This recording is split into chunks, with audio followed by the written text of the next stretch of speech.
Good evening, everyone.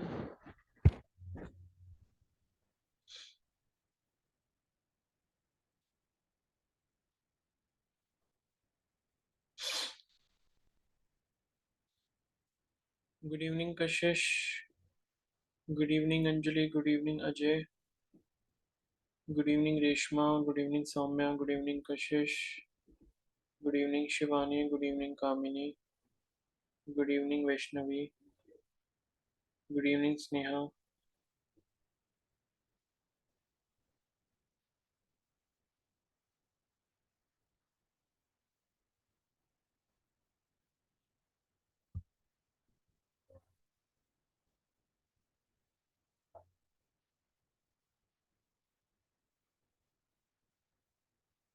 Good evening, Ritu.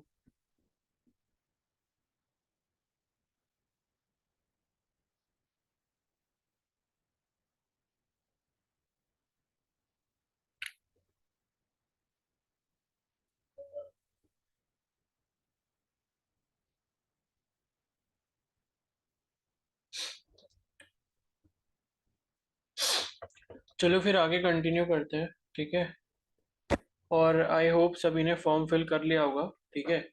और देखो, अगर किसी ने नहीं करा है और किसी का भी फीस वगैरह का प्रॉब्लम है, तो कम से कम अपना बेसिक रजिस्ट्रेशन करके रख दो, क्योंकि उसकी लास्ट डेट 4 तारीख है। और फाइनल रजिस्ट्रेशन आप जो है 12 अप्रैल तक कर सकते हो। तो यानी कि आपको 10 दिन और मिल जाएंगे फाइनल रजिस्ट्रेशन करने के लिए। तो जिसको पैरामेडिकल का भी फिल करना होगा वो भी कर लेना 10 अप्रैल तक। 12 का भी वेट मत करना। और जिसने अभी तक नहीं करा है या उसको लग रहा है कि मतलब कुछ फाइनेंशियल इशू है, कुछ भी है, तो कम से कम बेसिक रजिस्ट्रेशन कर लो, उसमें फीस नहीं लगती है, ठीक है।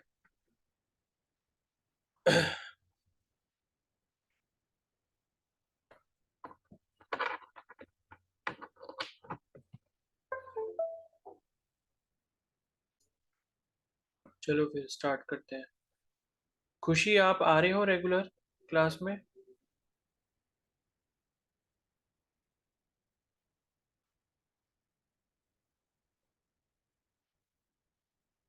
हाँ, पैरामेडिकल में सिटीज कम है, उत्तराखंड में सिर्फ देहरादून है।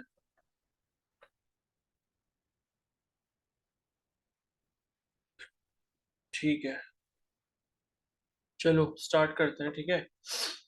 तो सुबह जो है हमने करंट कैरिंग सर्कुलर कंडक्टर के बारे में पढ़ा था। उसके दो केसेस हमने देखे थे। एक हमने उसके एक्सल मतलब एक्सिस पर देखा था, अगर कोई पी पॉइंट आर दूरी पर होता है सेंटर से। और उसके बाद हमने देखा था कि ठीक सेंटर पर अगर वो पॉइंट आ जाता है, जिस केस में आर जो है वो आपका इक्वल टू जीरो हो जाएगा। अब सुबह अगर कोई नहीं आया था तो उसको सुबह का लेक्चर पहले देखना पड़ेगा, तब ये क्लियर हो जाएगा, ठीक है। अब नेक्स्ट हम लॉ पर आते हैं। एक तो हमने बायोट सेवर्ट लॉ पढ़ लिया, ठीक है। उसके बाद करंट कैरिंग कंडक्टर की वजह से या करंट कैरिंग सर्कुलर कंडक्टर की वजह से मैग्नेटिक फील्ड कितनी होती है वो भी हमने देख लिया। अब नेक्स्ट है यहाँ पर एम्पियर सर्किटल लॉ, ठीक है। इसको थोड़ा जूम कर लेता हूँ।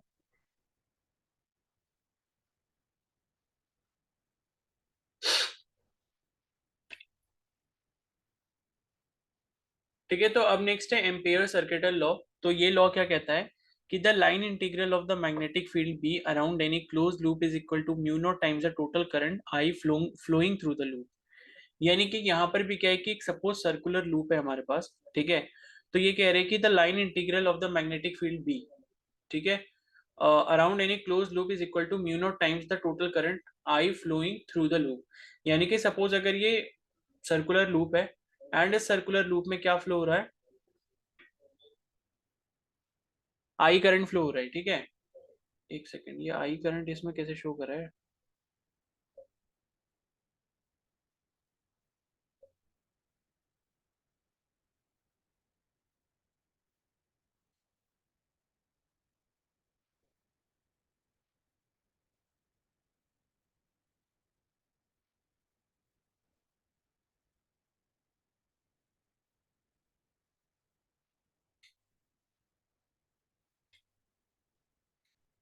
एक सेकेंड रुको, हाँ ये फिगर मेरे को सही नहीं लग रहा है, एक सेकेंड रुको।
ठीक है, यहाँ पर ना एक्चुअली में क्या है कि ये जो वायर है ये आपका बीच में है, जो कंडक्टर है, ठीक है, इसी के थ्रू आई करंट फ्लो हो रहा है यहाँ पे, ये वाला।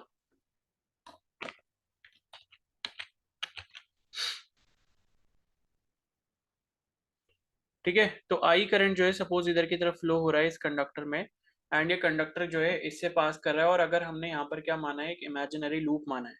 ये इमेजिनरी लूप बेसिकली है क्या, जो इस कंडक्टर में करंट फ्लो हो रहा है, ठीक है। तो ये जो वायर होगा या जो भी चीज होगी, जो मतलब ये करंट जिसमें फ्लो हो रहा है, आई करंट जो फ्लो हो रहा है, इसके चारों तरफ क्या डेवलप होगी, मैग्नेटिक फील्ड डेवलप होगी, क्योंकि करंट कैरिंग कंडक्टर ये भी है। तो करंट कैरिंग कंडक्टर की वजह से क्या होता है, मैग्नेटिक फील्ड उसके चारों तरफ डेवलप हो जाती है, ठीक है। तो यहाँ पर ये जो मैग्नेटिक फील्ड है, अगर सपोज हम किसी पॉइंट पर यहाँ पर अगर निकालते हैं, ये बी पॉइंट, ये जो पॉइंट इन्होंने ये वाला पॉइंट लिया है, ठीक है, इस पॉइंट पर इन्होंने मैग्नेटिक फील्ड की डायरेक्शन बी करके इधर इस तरीके से शो करी हुई है। तो ये जो लॉ होता है एम्पियर सर्किटल लॉ, ये कहता है कि the line integral of the magnetic field B around any close loop is equal to mu naught times the total current flowing through the loop. यानी कि लूप जो बात कर रहे हैं, ये लूप का मतलब क्या है कि इमेजिनरी लूप है, ठीक है, क्योंकि क्या होगा कि ये जब आपका कंडक्टर होगा, ठीक है, तो कंडक्टर जो होता है, जो कि स्ट्रेट कंडक्टर होता है, स्ट्रेट करंट कैरिंग कंडक्टर, तो उसमें अगर हमें मैग्नेटिक फील्ड की डायरेक्शन निकालनी होती है तो राइट हैंड थंब रूल से निकालते हैं, ठीक है। तो राइट हैंड थंब रूल क्या कहता है कि ये सपोज अगर आपका थंब है, एंड थंब की करंट में क्या फ्लो हो रहा है, आई करंट फ्लो हो रहा है।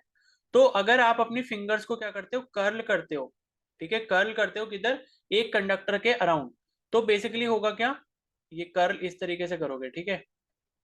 तो अगर आप इसको कर्ल करते हो एंड इसके बीच से क्या पास हो रहा है, सपोज कंडक्टर पास हो रहा है, मतलब यहाँ पर हमने कोई वायर ले ली, ये वायर या फिर कोई कंडक्टर है, ठीक है।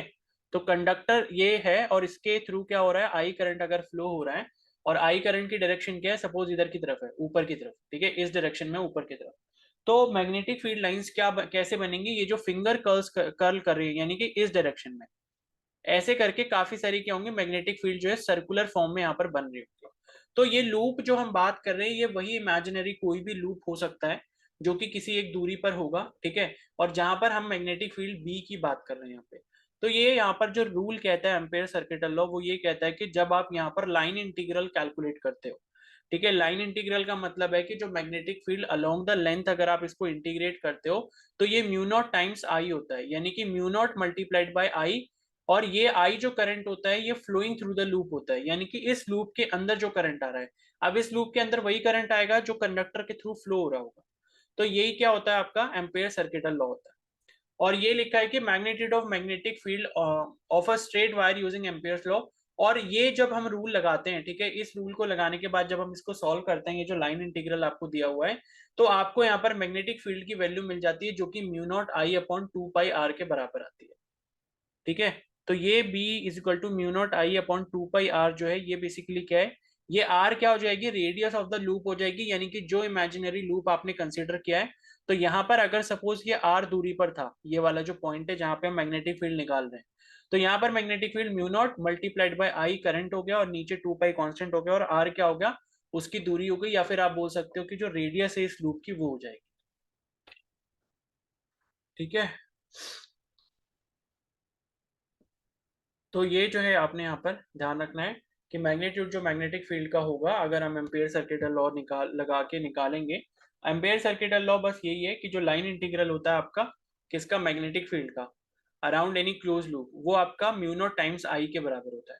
और जब आप इसको सॉल्व करते हो कंडक्टर के लिए आर दूरी पर, अगर आप इसको सॉल्व करोगे, तो यहाँ पर आपको मैग्नेटिक फील्ड का जो मैग्नीट्यूड है उसकी वैल्यू मिलेगी mu naught I upon 2 pi R. तो ये हो गया आपका एम्पेयर सर्किटल लॉ, ठीक है। उसके बाद नेक्स्ट है यहाँ पर magnetic field due to straight current carrying conductor at any point P at a distance R from the wire. तो ये वाला जो केस है, ठीक है, ये भी कुछ कुछ ऐसा ही केस है। यहाँ पर क्या हो रहा है कि एक स्ट्रेट करंट कैरिंग कंडक्टर है, ठीक है, ये आपका स्ट्रेट एक करंट कैरिंग कंडक्टर है, इसमें क्या हो रहा है, करंट फ्लो हो रहा है। तो सपोज यहाँ पर करंट आई फ्लो हो रहा है, और ये स्ट्रेट करंट कैरिंग कंडक्टर है, और यहाँ से हमने एक पी पॉइंट को कंसिडर किया है, जो कि आर दूरी पर है, आर डिस्टेंस पर है वायर से। तो ये एक लॉन्ग स्ट्रेट वायर है, ठीक है। अब इस लॉन्ग स्ट्रेट वायर का मतलब क्या है कि आप इसकी लेंथ को काफी ज्यादा मान सकते हो, और दूसरी चीज ये है कि इस जो वायर का डायमीटर या जो रेडियस होगा, वो उसके लेंथ में काफी ज्यादा कम होगा, तो इस वजह से ये क्या है, एक लॉन्ग स्ट्रेट वायर है। और इस पर्टिकुलर केस में क्या होगा, जो मैग्नेटिक फील्ड इंटेंसिटी की वैल्यू हो जाएगी वो mu naught upon 4 pi into 2I/r हो जाएगा। तो ये जो फॉर्मूला है, क्या आपको ये दोनों सेम दिख रहे हैं क्या? बताओ, बोलो भाई, यस और नो। क्या यस सर। क्या ये दोनों फॉर्मूला सेम है? आरती, आप कहाँ हो इतने दिनों से? सर फीवर था। Yes sir. फीवर था तो भाई ठीक रहो। तो ये दोनों फॉर्मूला सेम है। अब सेम कैसे भाई? क्योंकि ये वाला 2 अगर आप यहाँ पर ये 2 से कैंसिल कर दोगे तो mu naught I upon 2 pi R ही आ जाएगा ना, सेम फॉर्मूला आ जाएगा। Mu naught I upon 2 pi R, यही तो आ जाएगा कैंसिल करने के बाद। तो सेम ही चीज है। अगर आप एम्पियर सर्किटल लॉ लगाते हो तब भी आपको वही सेम चीज मिल रही है, क्योंकि वो जो सर्कुलर लूप माना है वो तो एक इमेजिनरी सर्कल है, इमेजिनरी लूप है। तो इमेजिनरी लूप जब हम कंसिडर करते हैं तब हम एम्पियर सर्किटल लॉ लगा सकते हैं। और उसी तरीके से अगर हम कोई दूसरा मेथड यहाँ पर अपनाते हैं और स्ट्रेट करंट कैरिंग कंडक्टर लेते हैं और आर डिस्टेंस पर हम करंट निकालना, वो आर डिस्टेंस पर मैग्नेटिक फील्ड निकालना चाहते हैं, तब भी हमको वही सेम वैल्यू मिलेगी। ठीक है, क्योंकि वैल्यू थोड़ी चेंज हो सकती है। क्योंकि ऊपर वाले केस में भी यहाँ पर भी है तो ये स्ट्रेट करंट कैरिंग कंडक्टर ही, बस उसके चारों तरफ हमने क्या बना दिया, एक इमेजिनरी सर्कुलर लूप बना दिया जिस पर वो पी पॉइंट लाई करेगा। ठीक है, तो ये बस सेम ही है दोनों। ठीक है, उसके बाद नेक्स्ट है यहाँ पर magnetic field due to a straight solenoid. ठीक है, सोलेनोइड का मतलब क्या होता है? सोलेनोइड का मतलब इस तरीके से है। ठीक है, ये हो गया आपका सोलेनोइड। मतलब सोलेनोइड का मतलब क्या है कि आप ये समझ सकते हो कि एक स्प्रिंग जैसा स्ट्रक्चर। ठीक है,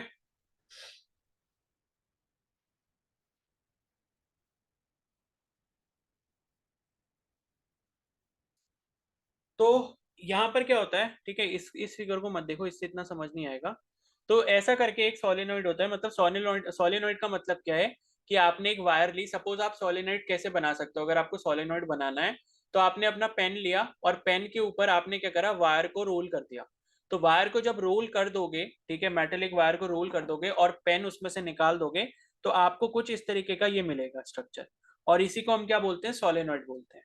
तो इस सोलेनोइड की वजह से अगर हमें क्या निकालना है, मैग्नेटिक फील्ड निकालना है। ठीक है, तो वो कितना होता है? तो यहाँ पर कंडीशन ये है, पहली कंडीशन है कि eight any point inside a solenoid. तो अब ये जो सोलेनोइड है ना, इसमें सोलेनोइड में करंट आई फ्लो हो रहा होगा, क्योंकि मैग्नेटिक फील्ड तभी पैदा होगी जब करंट कंडक्टर के थ्रू फ्लो हो रहा होगा। ठीक है, कहने का मतलब यहाँ पर ये है। तो शेप चेंज होने से क्या होता है, मतलब करंट की वैल्यू यहाँ पर चेंज हो जाती है। अभी जैसे मान लो आपने यहाँ पर स्ट्रेट वायर लिया था, स्ट्रेट वायर के थ्रू आपकी मैग्नेटिक फील्ड कितनी आई थी, mu naught I upon 2 pi are आई थी। लेकिन इसी स्ट्रेट वायर को अगर आपने पेन के ऊपर इस तरीके से रोल कर दिया तो यहाँ पर मैग्नेटिक फील्ड की जो वैल्यू है वो चेंज हो जाएगी। कैसे चेंज होगी? अब पहला जो केस यहाँ पर लेंगे, eight any point inside the solenoid. अगर हम कोई भी पॉइंट ऐसा लेते हैं जो कि सोलेनोइड के अंदर है, सोलेनोइड के अंदर मतलब कि ये सपोज अगर मैंने इस तरीके का सोलेनोइड बनाया और यहाँ पर कहीं पर सपोज कोई एक पॉइंट ले लिया मैंने यहाँ पर, और इस पॉइंट पर अगर मैं यहाँ पर मैग्नेटिक फील्ड बी निकालना चाहता हूँ, तो वो जो मैग्नेटिक फील्ड बी होगी वो mu naught into N into I के बराबर होगी। ठीक है, अब म्यू नॉट आपको पता ही है, म्यू नॉट की वैल्यू मैंने आपको बता दी थी क्या होती है। Mu naught is equal to होता है 4 पाई इंटू 10⁻⁷। और ये एन जो है, एन का मतलब क्या है, ये number of turns. Number of turns का मतलब कि ये 1 टर्न हो गया, ये 2 हो गए, 3 4 5 6। तो कितने टोटल टर्न्स हैं एक सोलेनोइड के अंदर, वो होता है एन की वैल्यू। ठीक है, तो number of turns per unit length जो है, इसी को हम क्या कहते हैं, आपका स्मॉल एन कहते हैं। बेसिकली यहाँ पर एक चीज ध्यान रखने वाली ये भी है कि यहाँ पर ये जो स्मॉल एन है, ये number of turns per unit length है। पर यूनिट लेंथ का मतलब क्या है कि अगर ये 1 मीटर लेंथ है तो 1 मीटर लेंथ में आपके टोटल टर्न्स जो होंगे वो स्मॉल एन की वैल्यू होंगे। और अगर मान लो आपको पूरे total N number of turns यहाँ पर दिए हुए हैं और एल लेंथ यहाँ पर वायर की दी हुई है, तो आप यहाँ पर एन बाई एल करके स्मॉल एन की वैल्यू निकाल सकते हो। यानी कि स्मॉल एन क्या होता है, total number of turns per unit length, और कैपिटल एन क्या है, टोटल नंबर ऑफ लेंथ, मतलब टोटल नंबर ऑफ टर्न्स, मतलब जितनी भी लेंथ होगी उसके टोटल जितने भी टर्न्स होंगे वो है कैपिटल एन। और एल क्या हो गई, आपकी टोटल लेंथ हो गई, और एन बाई एल अगर आप कर दोगे तो स्मॉल एन मिल जाएगा। और स्मॉल एन क्या देगा आपको, number of turns per unit length की वैल्यू देगा, यानी कि 1 मीटर में कितने टोटल टर्न्स होंगे वो स्मॉल एन होता है, और वो आपको इस फॉर्मूला में रखना होता है। ठीक है, अब दूसरा जो इसका केस है वो है आपका at the ends of the solenoid, यानी कि सोलेनोइड के एंड पर अगर आपको मैग्नेटिक फील्ड निकालनी है तो ये हाफ हो जाती है, किसकी, जो अंदर होती है, अंदर आपकी म्यू नॉट एन आई थी, तो बाहर मतलब एंड्स की तरफ कितनी हो जाएगी, दो एंड होंगे, एक लेफ्ट वाला एंड कह सकते हो, एक राइट वाला एंड, तो एंड की तरफ कितनी हो जाएगी मैग्नेटिक फील्ड, एंड का मतलब क्या है कि यहाँ पर सपोज यहाँ पर ही हो गया और यहाँ पर हो गया एंड पर, तो एंड पर जो मैग्नेटिक फील्ड हो जाएगी वो हाफ म्यू नॉट एन आई के बराबर हो जाएगी। तो ये जो आपके फॉर्मूले हैं ये दोनों किसके लिए, ये सोलेनोइड के लिए। ठीक है, समझ में आ गया ये सभी को? Yes sir. Yes. Yes sir.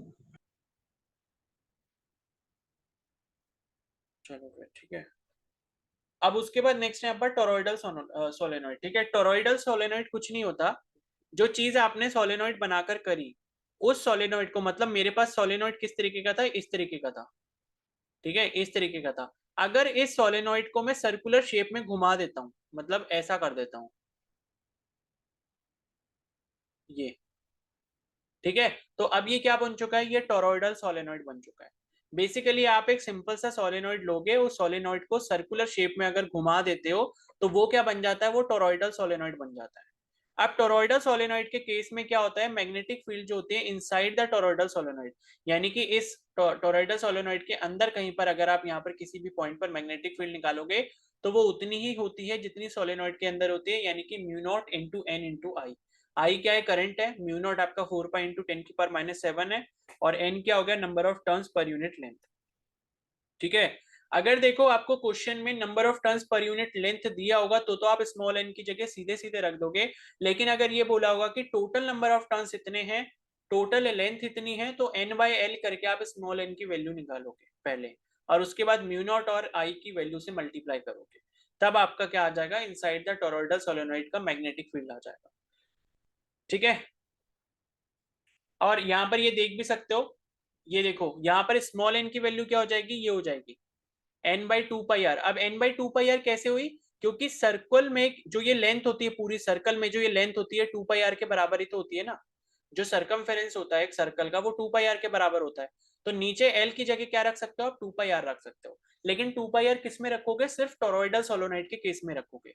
अगर सिर्फ सोलेनोइड होगा तो एन बाई एल ही होगा, उसमें एल क्या होगा, टोटल लेंथ, और अगर ये सर्कल की शेप में बना देंगे तो वो एल जो है वो एल आपका 2 पाई आर में कन्वर्ट हो जाएगा, क्योंकि वो आपकी जो स्ट्रेट लेंथ थी वो आपकी किस में कन्वर्ट हो गई, सरकमफेरेंस में कन्वर्ट हो गई, और सरकमफेरेंस का फॉर्मूला क्या होता है, 2 पाई आर होता है। तो स्मॉल एन की वैल्यू क्या हो जाएगी, capital N upon 2 pi R हो जाएगी, और कैपिटल एन क्या है यहाँ पर, टोटल नंबर ऑफ टर्न्स के बराबर है।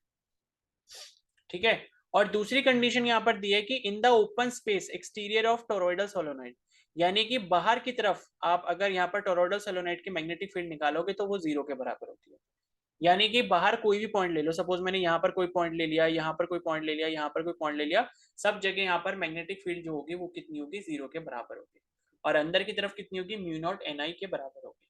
तो ये आपको दो दो केसेस दोनों के याद रखने हैं, सोलेनोइड का एंड पे कितना होता है, अंदर कितना होता है, टोरॉइडल सोलेनोइड में अंदर कितना होता है, बाहर कितना होता है, तो ये फॉर्मूले आपको याद होने चाहिए।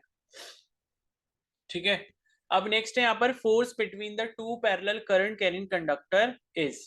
ठीक है, तो देखो एक करंट कैरिंग कंडक्टर हमने ये लिया, यानी एक वायर लिया, इस वायर में से I1 करंट फ्लो हो रहा है, एक दूसरा वायर ये वाला लिया, इसमें I2 करंट फ्लो हो रहा है, और इनको R दूरी से सेपरेट करके यहाँ पर रखा हुआ है।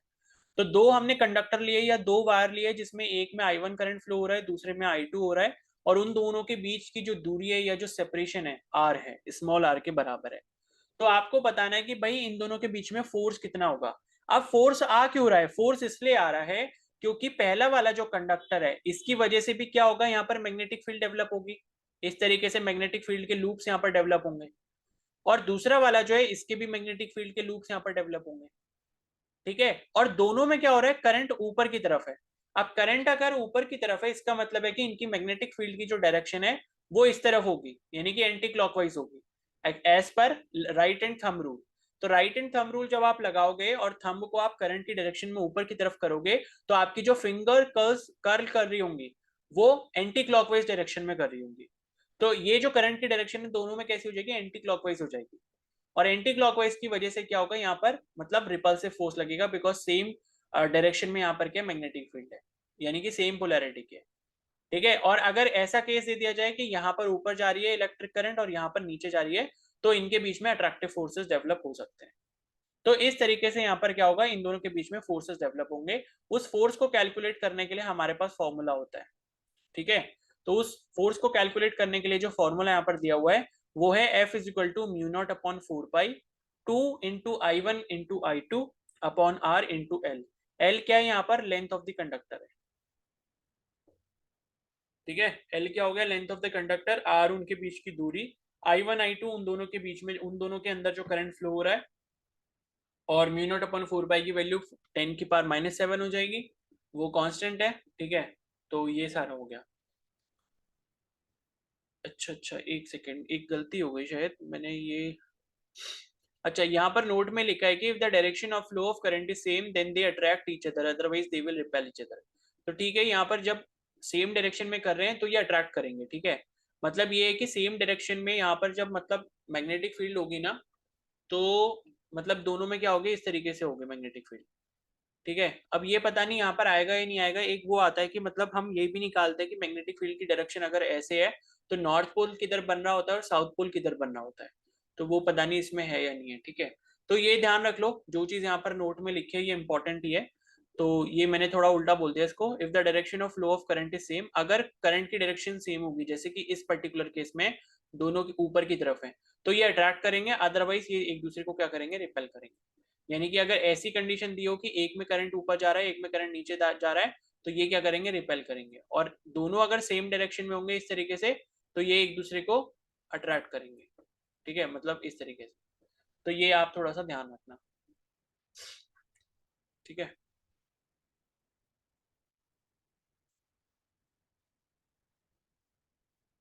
उसके बाद नेक्स्ट यहाँ पर torque on a current loop.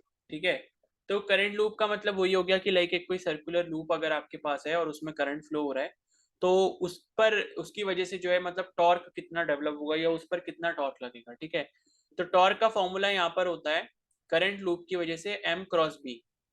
ठीक है, और M जो होता है वो होता है यहाँ पर मैग्नेटिक मोमेंट। ठीक है, और M का भी आपको फॉर्मूला ध्यान रखना है, ये जो M होता है जिसे हम मैग्नेटिक मूवमेंट कहते हैं, इसको कैपिटल M से डिनोट करते हैं, ये होता है NIA के बराबर। ठीक है, NIA क्या होता है, N का मतलब होता है नंबर ऑफ टर्न्स। ठीक है, वो जो लूप में होंगे, I क्या होगा, जो करंट उसमें से फ्लो हो रहा होगा, और A होता है आपका यहाँ पर एरिया ऑफ क्रॉस सेक्शन, यानी कि जो एरिया होगा लूप का।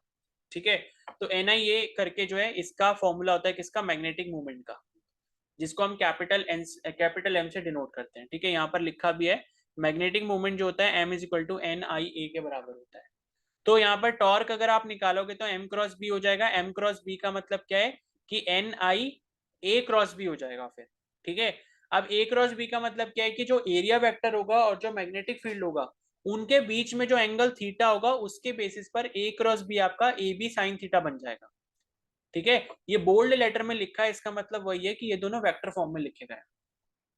ठीक है, तो इसको मैं यहाँ पर लिख देता हूं, टाउ इज इक्वल टू कितना हो गया, M क्रॉस B, और M यहाँ पर क्या है, NIA vector cross B vector.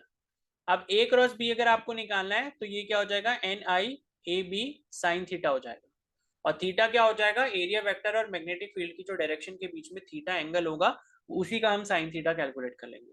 तो NIAB साइन थीटा, ये इसका कंप्लीट फॉर्मूला हो जाएगा मैग्नीट्यूड अगर आपको निकालना है किसका, टॉर्क का। ठीक है, तो ये जो फॉर्मूला है ये भी बहुत इंपॉर्टेंट है।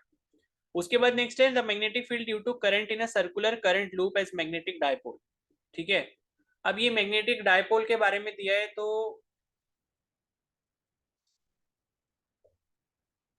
देखो मैग्नेटिक डायपोल का मतलब बेसिकली वही है कि एक तरफ क्या हो रहा है, वहां पर आपका नॉर्थ पोल बन रहा होगा और एक तरफ साउथ पोल बन रहा है, मतलब कि एक तरफ जो मैग्नेटिक फील्ड की डायरेक्शन है और दूसरी तरफ जो मैग्नेटिक फील्ड की डायरेक्शन है वो दोनों अपोजिट होंगे। ठीक है, तो यहाँ पर जो है आपको निकालना क्या है, मैग्नेटिक फील्ड निकालना है। ठीक है, the magnetic field due to current in a circular current loop as magnetic dipole. ठीक है, तो मैग्नेटिक डायपोल का मतलब वही समझ लो, जैसे आपके पास बार मैग्नेट होती है ना, उसमें आपके क्या होते हैं, दो पोल्स होते हैं। दो पोल का मतलब डायपोल हो गया, एक नॉर्थ पोल हो गया, एक साउथ पोल हो गया।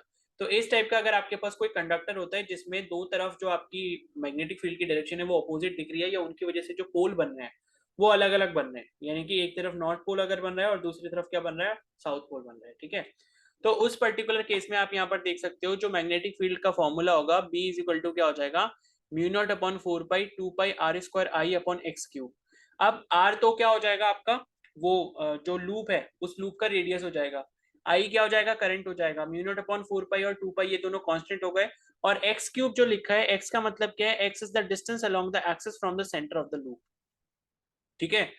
तो एक्स जो है बेसिकली क्या है, यहाँ पर जो एक्सिस है आपका, मतलब सेंटर का जो एक्सिस है वहां से इसका डिस्टेंस है, x is the distance along the axis from the centre of the loop, यानी कि जो सेंटर होगा लूप का वहां से लेके जो आपका डिस्टेंस होगा एक्सिस तक जहां पर आपका पोल प्रेजेंट होगा, मतलब दोनों पोल्स के बीच में जो डिस्टेंस होगा वही आपका, जैसे आपने पढ़ा था ना चार्ज के केस में, आपने डायपोल पढ़ा था, एक माइनस क्यू चार्ज होता था यहाँ पर, एक प्लस क्यू चार्ज होता था, और इन दोनों के बीच में आप डिस्टेंस कितना ले लेते थे, मतलब मान लो ये सेंटर ओ होता था तो इन दोनों के बीच में आप डिस्टेंस लेते थे 2a के बराबर, ठीक है। तो हम जब इसका डायपोल मूवमेंट निकालते थे तो डायपोल मूवमेंट क्या होता था, P is equal to Q into two L के बराबर होता था, या Q इंटू टू ए के बराबर होता था। तो इसी तरीके से यहाँ पर भी x जो डिस्टेंस है ये क्या हो जाएगा, along the axis from the centre of the loop, तो ये सेंटर से आपका डिस्टेंस है, मतलब जब यहाँ पर आपका डायपोल मतलब मैग्नेटिक डायपोल बनेगा तो उसमें जब दो पोल्स होंगे तो उस पर्टिकुलर केस में x जो डिस्टेंस होगा वो आपका सेंटर से होगा किसी भी एक पोल की तरफ, ठीक है, मतलब या तो लेफ्ट वाला पोल बोल सकते हो, राइट वाला पोल बोल सकते हो, तो वो आपका एक्स डिस्टेंस हो जाएगा। और ये मतलब जब आप इसका न्यूमेरिकल करोगे तब आपको और अच्छे से समझ आ जाएगा, ठीक है। तो ये फॉर्मूला जो है ये भी इंपॉर्टेंट है, थोड़ा सा इंपॉर्टेंट है, ये इतना ज्यादा इंपॉर्टेंट नहीं है, ठीक है, बाकी जो ऊपर पड़े वो ज्यादा इंपॉर्टेंट है, ओके। और ये वाला तो रहने दो, ठीक है। और करंट ये इंपॉर्टेंट है, ठीक है, current sensitivity, current sensitivity like एक फैक्टर होता है जिसको हम 5/I से डिनोट करते हैं, ठीक है।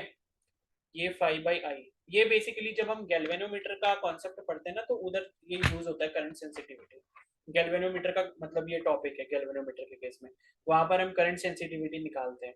तो ये जो है 5/I जो होता है वो NAB/K के बराबर होता है, और ये फाइव क्या होता है, five is the deflection produce and K is spring constant, ठीक है।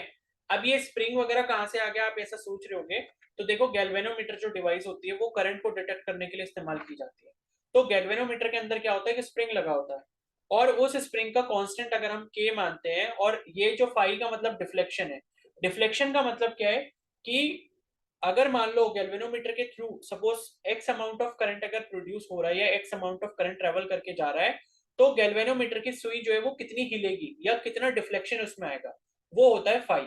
तो ये जो आपका फाई और आई का रेशियो होता है ये NAB/K के बराबर होता है, यानी कि N क्या हो जाएगा, नंबर ऑफ टर्न्स हो जाएंगे जो आपका स्प्रिंग होगा उसमें, ठीक है, और A क्या हो जाएगा, area of cross section of spring हो जाएगा, B क्या हो जाएगा, मैग्नेटिक फील्ड हो जाएगा जो कि आपकी जनरेट होगी करंट फ्लो होने की वजह से, और I क्या हो जाएगा, करंट हो जाएगा, K आपका स्प्रिंग कांस्टेंट हो गया, और फाई जो हो जाएगा वो डिफ्लेक्शन हो जाएगा। तो ये करंट सेंसिटिविटी 5/I होता है, ठीक है। तो 5/I का रेशियो क्या है, करंट सेंसिटिविटी है, यानी कि 5/I अगर आप देखोगे तो 5/I जो वो कहना क्या चाहता है, deflection produced per unit amount of current, यानी कि अगर 1 एम्पियर का करंट फ्लो हो रहा है तो उसमें कितनी डिफ्लेक्शन यहाँ पर प्रोड्यूस होगी, वही 5/A हो जाएगा, वो 5/I हो जाएगा, और यही 5/I जो है क्या होता है, NBA/K के बराबर होता है। तो ये फॉर्मूला भी इंपॉर्टेंट है, सीधे सीधे वैल्यू आपको दे देंगे कि नंबर ऑफ टर्न्स इतने हैं, मैग्नेटिक फील्ड इतनी है, एरिया ऑफ क्रॉस सेक्शन इतना है, और स्प्रिंग कांस्टेंट इतना है, तो आप कैलकुलेट करो यहाँ पर करंट सेंसिटिविटी कितनी होगी गैल्वेनोमीटर की, ठीक है। उसी तरीके से यहाँ पर वोल्टेज सेंसिटिविटी है। अब गैल्वेनोमीटर जो डिवाइस होती है ना वो करंट को भी सेंस करती है और वोल्टेज को भी करती है, यानी कि पोटेंशियल डिफरेंस को भी करती है, और इसी तरीके से गैल्वेनोमीटर को हम एमीटर और वोल्टमीटर में कन्वर्ट भी कर सकते हैं, ठीक है। तो यहाँ पर करंट सेंसिटिविटी का तो फॉर्मूला पढ़ लिया जो कि 5/I होता है, वोल्टेज सेंसिटिविटी क्या होगा, 5/V हो जाएगा। 5/V का मतलब क्या है, deflection produce per unit voltage, यानी कि अगर 1 वोल्ट का पोटेंशियल डिफरेंस वहां पर जनरेट हो रहा है या पोटेंशियल डिफरेंस जा रहा है कंडक्टर में से, तो उसमें जो उसके लिए जो डिफ्लेक्शन प्रोड्यूस हुआ है वो कितने के बराबर हो जाएगा, NAB/K इंटू आर के बराबर हो जाएगा, ठीक है। और ये आर क्या हो जाएगा, आर आपका रेजिस्टेंस हो जाएगा, ठीक है। और करा यहाँ पर कुछ भी नहीं है इन्होंने। ये जो आपका करंट सेंसिटिविटी का फॉर्मूला था ना, करंट सेंसिटिविटी का फॉर्मूला क्या है, 5/A = NBA/K है, ठीक है। अब आपको पता है V क्या होता है, IR होता है, और यहाँ से I की वैल्यू अगर आप निकालो तो V/R के बराबर होती है। तो इस वाले करंट सेंसिटिविटी के फॉर्मूले में इन्होंने I V/R रख दिया, तो ये 5 हो गया। I की जगह इन्होंने क्या रखा, V/R रखा, यहाँ पर R चला गया, ये आपका NBA/K के बराबर हो गया। और यहाँ से अगर आप 5/V निकालते हो तो ये कितना हो जाएगा, NBA/KR के बराबर हो जाएगा। तो करंट सेंसिटिविटी के फॉर्मूले से या वोल्टेज सेंसिटिविटी का फॉर्मूला लगा सकते हो। करना क्या है, बस ओम्स लॉ के अकॉर्डिंग आपको आई की जो वैल्यू है वो V और R के टर्म्स में रख देनी है, तो आपको वोल्टेज सेंसिटिविटी का यहाँ पर एक्सप्रेशन मिल जाएगा, ठीक है। आ गया समझ में सभी को?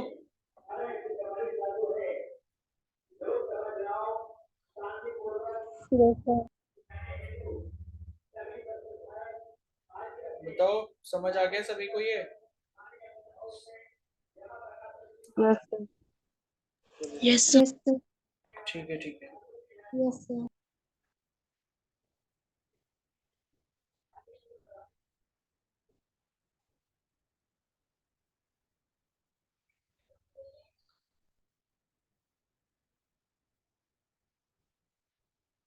चलो रुको एक मिनट, एक क्वेश्चन कोई देख लेता हूँ अगर कुछ है तो इसमें।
चलो एक क्वेश्चन कर लो, ये नहीं हो पाएगा तो इसे ट्राई कर लेना, ठीक है।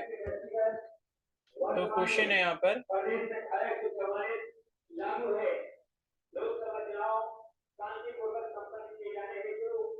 a wire is turned into a wire is turned into circles with 100 turns,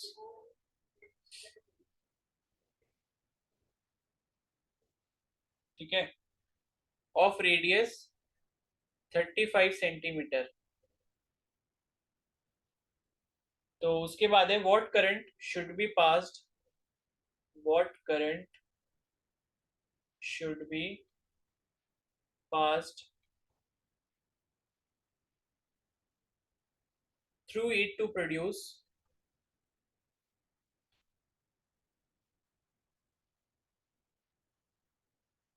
a magnetic field of